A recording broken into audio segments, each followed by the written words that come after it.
It was a late autumn evening when David's car broke down on a deserted road. He was driving home through an unfamiliar countryside, the air thick with fog that had suddenly rolled in, obscuring the road ahead. With no cell service and the nearest town miles away, he felt stranded and vulnerable. David decided to walk, hoping to find a house or gas station nearby. The fog grew denser with each step, swallowing the world around him until he couldn't see more than a few feet in front of him. It was as if he'd entered another world, where sound and sight were muted by the suffocating mist. After walking for what felt like hours, he spotted a faint light ahead. Relieved, he quickened his pace, thinking he'd found a farmhouse or a roadside inn. But as he approached, the light flickered and grew dimmer, seeming to move away from him. Confused, he called out, but his voice seemed to be absorbed by the fog, falling into silence. Determined, David continued to follow the light, which kept just out of reach. He couldn't explain why he felt compelled to pursue it, only that the light seemed like his only hope of escape. But as he walked, he noticed something disturbing. He was no longer on the road. The ground was soft, almost marshy, and strange shapes loomed on either side, twisted and shadowed. He tried to turn back, but the fog had thickened, swallowing the path behind him. Panic began to set in as he realized he was lost, surrounded by nothing but the oppressive fog. The light appeared again, closer this time, and he stumbled toward it, desperate for any sense of direction. But as he drew near, he saw it wasn't a light at all, it was a pair of eyes, cold and unblinking. Frozen with fear, David watched as the figure emerged from the mist, its shape distorted and shadowy.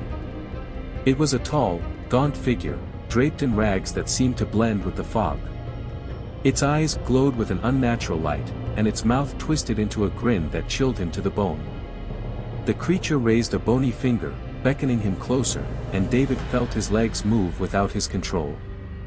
He tried to resist, but the fog seemed to pull him forward, guiding him toward the creature. It whispered his name, its voice a rasping echo that filled the empty space around him. Just as he reached the figure, the fog lifted, and David found himself alone on the side of the road. His car was visible in the distance, its headlights cutting through the darkness.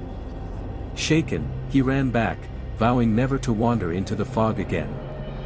The experience left him with a haunting lesson: sometimes, curiosity can lead you into realms where you're not meant to go.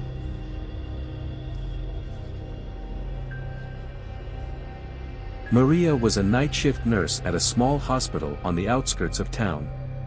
One night, as she drove home, a thick fog settled over the road, obscuring her view. She had driven this route 100 times, but the fog was so dense that everything looked unfamiliar, twisting the familiar trees and road signs into ghostly shapes.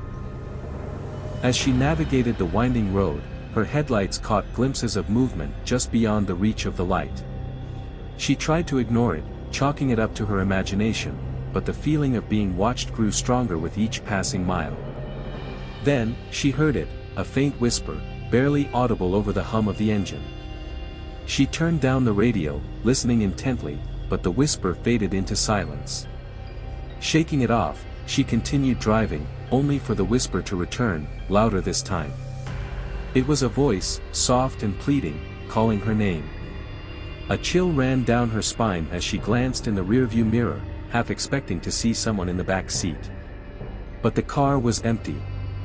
She tried to focus on the road, but the whispers persisted, growing louder, until it sounded like a chorus of voices, each one echoing her name in a haunting chant. Panicked, Maria pulled over to the side of the road, her hands shaking as she fumbled for her phone. But the moment she stopped, the voices ceased, leaving only the heavy silence of the fog.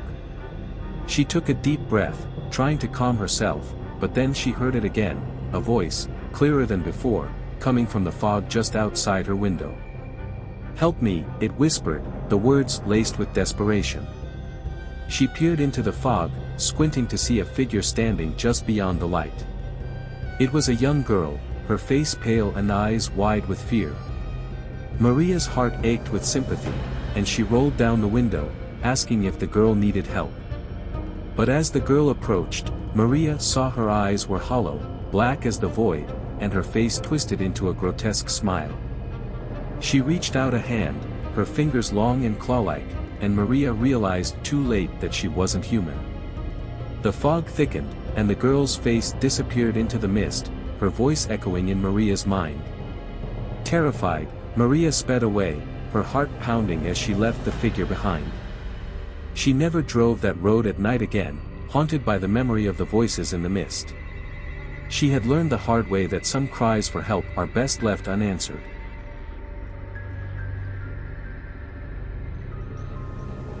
Mark was a fisherman in a coastal village known for its foggy nights. One evening, as he sailed home, a dense fog rolled in, thick and heavy, obscuring the shoreline. Mark was used to navigating in fog, but this night felt different. The air was cold, and a strange stillness hung over the water. As he steered his boat, he spotted a faint light in the distance. It was too close to be the lighthouse, and it seemed to sway gently, like a lantern on another boat. Thinking it might be a fellow fisherman, he headed toward it, hoping for company on the lonely journey home.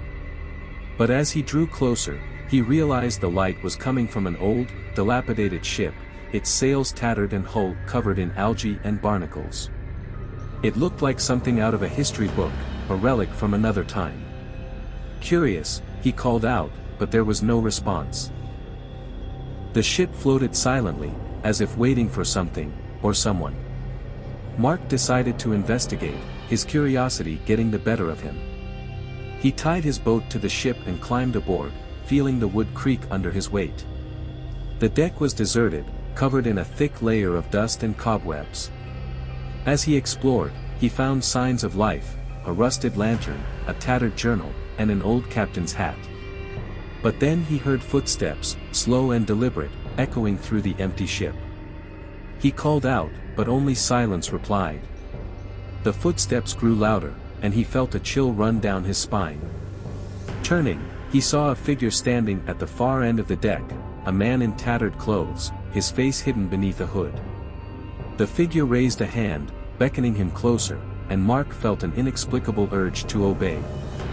But as he took a step forward, he saw the figure's face, or rather, the absence of one. The man's features were blurred, like a smear on glass, and his eyes were hollow, endless voids that seemed to pull him in. Realizing he was in danger, Mark turned and ran, the fog thickening around him as he stumbled back to his boat. He untied the rope, pushing off just as the figure reached the edge of the deck, its hollow eyes fixed on him. As he sailed away, the fog lifted, and the ship vanished into the mist, leaving no trace behind. When Mark returned to the village, he told the others of his encounter, but no one believed him. They said the ship he described had sunk over a century ago, lost in a storm that claimed the lives of everyone aboard. From that day on, Mark stayed far from the fog, haunted by the memory of the phantom ship and its ghostly crew.